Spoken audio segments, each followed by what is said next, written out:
How's it going, guys? My name's Honcho and welcome to another squad video.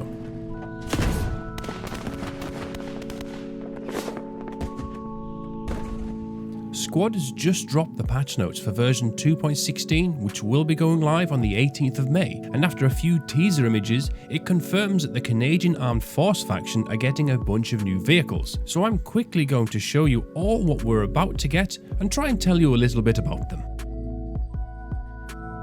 The M113A3 is a tracked armoured personnel carrier, much like the Bulldog for Britain. It holds 2 crew, a driver and a gunner, and space for up to 11 additional personnel. Another key feature I'd like to point out here is it also has amphibious capabilities. Now this may not mean much just now, but with OWI mentioning amphibious assaults in previous streams and updates, and amphibious vehicles also being on the roadmap, this could be an indication that they are still actively working on amphibious assaults for a future update. The 3 variants of the A3 we will be seeing are the C6 open turret, the M2 open turret, and a TLAV enclosed turret. These will be armed with either a 7.62 or a 50 cal machine gun, which again brings it right in line with the British Bulldogs. The next new addition for Canada is the Light Utility Vehicle Wheeled, or LUVW for short, because you know, that was a bit of a gobful.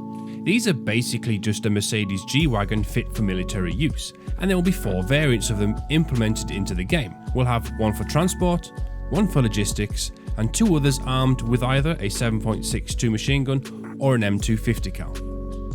And finally, there will be a new helicopter for Canada, the CH-178, or also known as the Mi-17V5. This is pretty much the same helicopter that's used by the Middle Eastern Alliance in-game, but for those of you who are a little bemused as to why this helicopter has been put into the Canadian Armed Force arsenal, they were actually used by Canada in Afghanistan from 2009 to 2011, and it was simply chosen because it performed well under the rugged Afghan climate. Now, from what we can see here, most of these vehicles all saw service in Afghanistan, so it's extremely possible to see that these vehicles will only be included on Afghan-based maps. Now, on top of this, there's also a whole bunch of new fixes, changes and map updates, from a new seeding game mode to the new Insurgent Hell Cannon emplacement. I'll be putting a link to the patch notes in the description down below. Thank you all for watching, and I'll catch you next time.